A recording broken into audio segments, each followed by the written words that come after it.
Good morning, everyone. Thanks for joining us. This is our Louisiana Government Assistance Program and Community Water Enrichment Fund online application portal webinar. Thank you for joining us today. We look forward to helping you getting through the application process. This is our agenda that we will be discussing today. Listed are a few items. We will do dates the online portal is open, requirements for local government assistance program and the Community Water Enrichment Fund program, the grant ceilings and per parish allocation for each program, the items to remember for both programs, the application process, the required information, documentation for application submittals, how to get access to the portal. We will demonstrate the online portal, and we will also give you contact information. Any questions that you have throughout the webinar, please put them in the Q&A, or you can put them in the chat. It's up to you. The application submittal period. The portal will be open for submission from tomorrow, November 1st, 2023, to February 29th, 2024. The portal will close at midnight or 11:59 p.m. on February 29th, 2024. No applications will be accepted after the portal is closed, so it is extremely important that you get your applications in and you do not wait until the last minute to start creating your applications in the portal. The Local Government Assistance Program, the purpose of the Local Government Assistance Program is to provide financial assistance to local unit of governments in rural areas. The per parish allocation for 23-24 for LGAP is $100,000. Here's a list of all eligible and ineligible activities for the LGAP program. The eligible activities: fire protection, sewer, water, renovations to essential government buildings, police protection, land acquisition, demolition.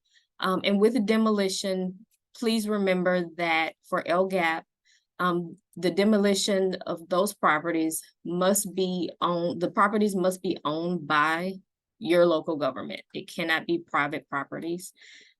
Equipment, roads, drainage, and reasonable engineering costs. Ineligible activities are previously incurred debt, improvements to private property, property ongoing salaries, overtime for government employees, administration, engineering only or planning only projects are not eligible under this program. Projects intended for recreational use, such as playground equipment, park benches, trash receptacles, or walking trails, are also not eligible. The Community Water Enrichment Fund. The purpose of the Community Water Enrichment Fund is to provide financial assistance to local units of governments solely for the purpose of rehabilitation, improvement, and construction projects for community water systems in an effort to provide safe, clean drinking water. The per parish allocation for the 23-24 CWEF is $140,000 for this year. Here's a list of the eligible and ineligible activities for the CWEF program. The eligible activities are reasonable engineering costs, 10% of grant award for basic engineering services, and 3% for inspection. Eligible is also rehabilitation, improvements, and construction projects for community water systems. The ineligible activities are previously incurred debt, improvements to private property, ongoing salaries, overtime for government employees, administration, engineering only, and planning only projects. Fire hydrant only projects are also ineligible. Generators, hand power tools, water line locators, heavy duty equipment such as for digging, all chemicals and incidental supplies are also ineligible under the CWEF program. Any local government that is designated as an entitled jurisdiction or has been chosen to participate in an entitlement jurisdiction is not eligible for the Louisiana Grant Assistance Program or the CWEF program. Here are a list of all all current entitlement jurisdictions, including the municipalities that participate in some of the parish entitlements. That we have a list here: Alexandria, Baton Rouge, Bossier City, Hammond, Jefferson Parish, including Grand Isle, Gretna, Harahan, John Lafitte, and Westwego, Kenner, Lafayette Parish Consolidated Government, Lake Charles, Monroe, New Orleans, St. Tammany Parish, Shreveport, Slidell, Terrebonne Parish Consolidated Government, and Thibodaux. Those are all entitled local governments and cannot participate in the LGAP and CWEF programs. Here are the grant ceilings for the programs. You can see the population categories that apply to the grant ceiling. There is a place in the online application where you can choose your appropriate category and make sure you know the current population count for your municipality. We have villages, towns, cities, and then the parishes. So just be sure that you know what your population is currently and enter that information, and that will determine the amount you can apply for. Here's some things that we want to point out that we feel are important for you to remember. LGAP and CWEF monies cannot be spent on improvements to private property. Any local government can only have 2 open grants at one time in the same program. So you can only have 2 LGAPs and 2 CWEFs open at one time. While a local government may submit new applications for review, no additional award can be made to a local government if the local government has 2 open grants in a program. If applicable, OCD LGA will give the local government 6 months to close out an open grant before deobligating the potential funds. All required documentation must be included in the portal before the application can be submitted for review. As the application is being completed, the user should click Save regularly to ensure that all work is being saved in the portal. We know technology sometimes don't work the way it should, so be sure to save as you go so you don't lose your application. Our recording of this presentation will be linked in the OCD LGA website. Even if you cannot access the portal immediately, you should start gathering the documentation you will need to submit in the portal. You should not wait until begin developing your proposed project. Once you have decided on what you will apply for, you will have to obtain support letters from legislators and pass a resolution by your local governing body. Do not wait, because once the portal is closed, we will not accept any applications. The application process. Eligible local government requests user access to the online application portal by submitting a user access request form and emailing the completed form to tracy.watts@la.gov. OCD LGA will process user access form and email user ID to email address identified on the user access form. User will access online portal to create and submit their application. Users that obtain access last application cycle do not need to do it again. So if you currently have access to the portal, you do not need to complete a new application, a new user form, to submit. These are the items that you can start gathering while you are working to get access to the portal. Remember that you must have all the required information and documentation in order to submit the application in the portal. The system will not allow you to submit if you do not have all of these items in the portal. There is no need to submit an application directly to the OCD LGA staff unless specifically requested to do so by an OCD LGA staff member. So applications cannot be submitted for review in the online portal until you have all of the required documentation that's listed here.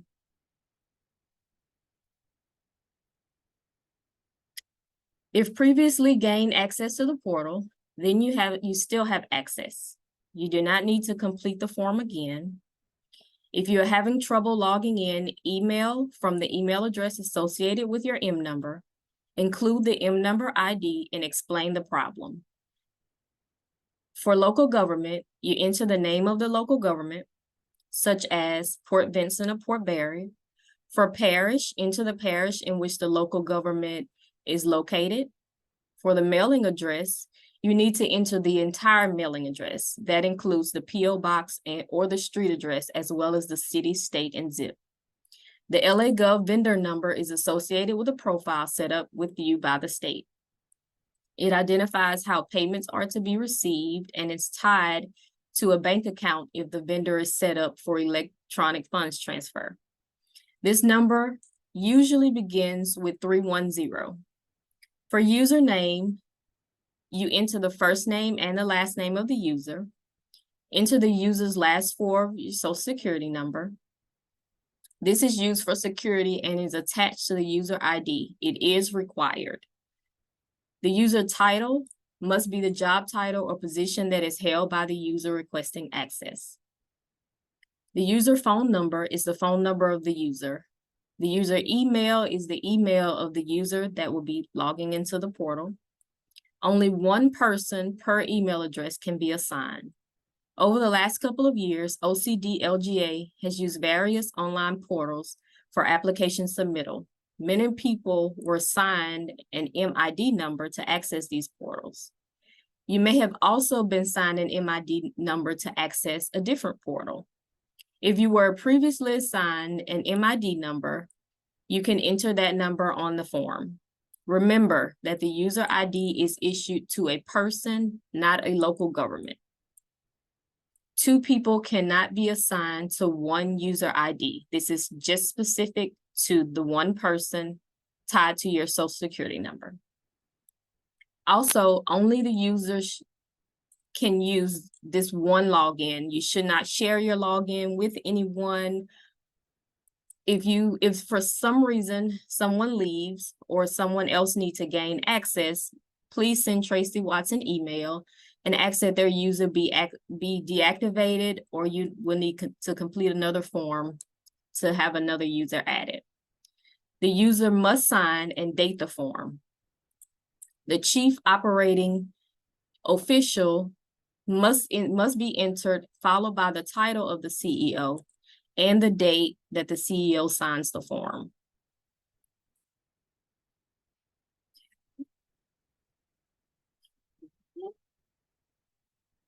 Here's the address of the online portal and a screenshot of the website. We also have the link on our email for you to be able to access the portal.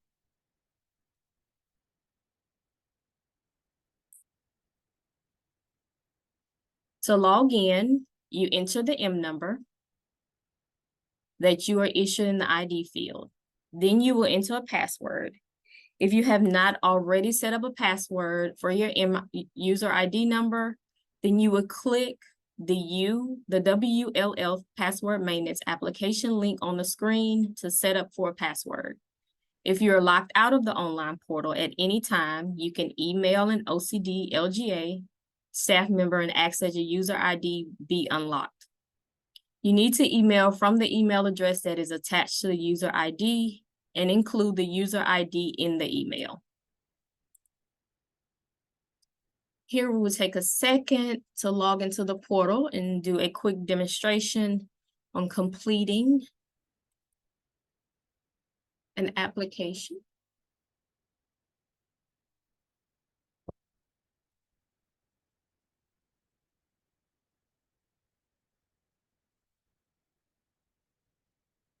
Okay, I have the portal pulled up.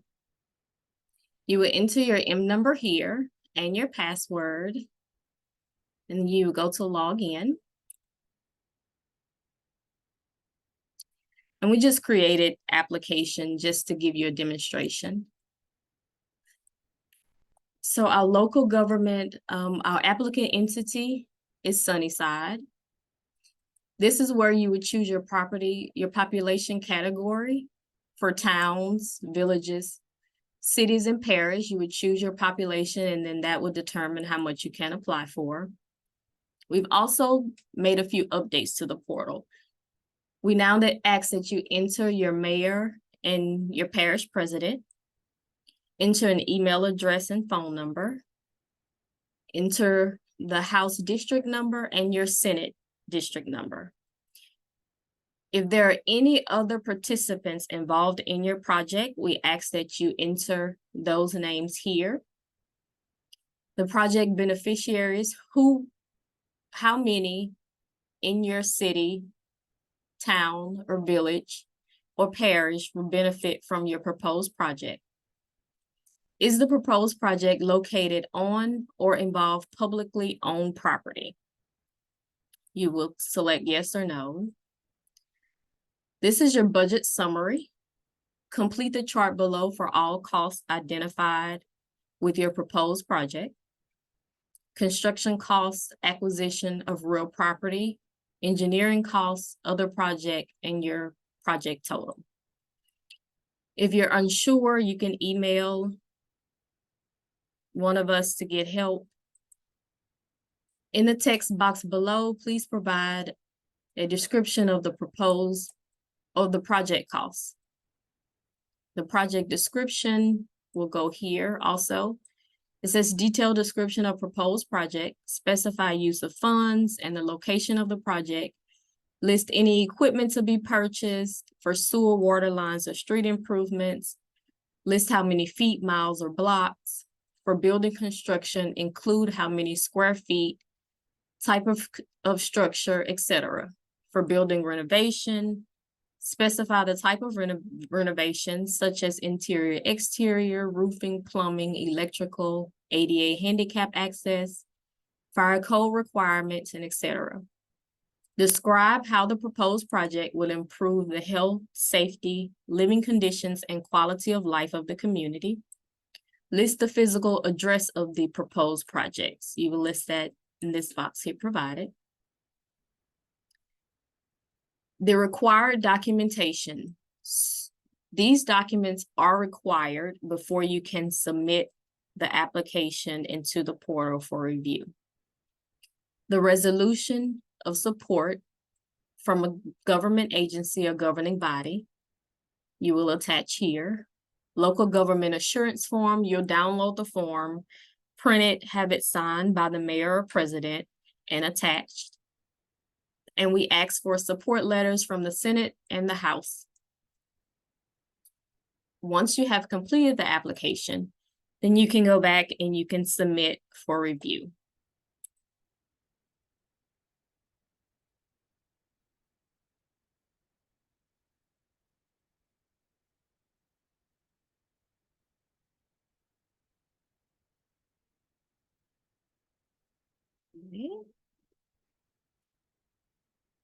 Here's a list of the grant reps that are assigned. Right now it's myself, Wendy Vessel, and Janice Walker. We have a list of the parishes that are assigned to each of us. So if you're unsure, your grant rep, we have a list here and it's broken down by parish.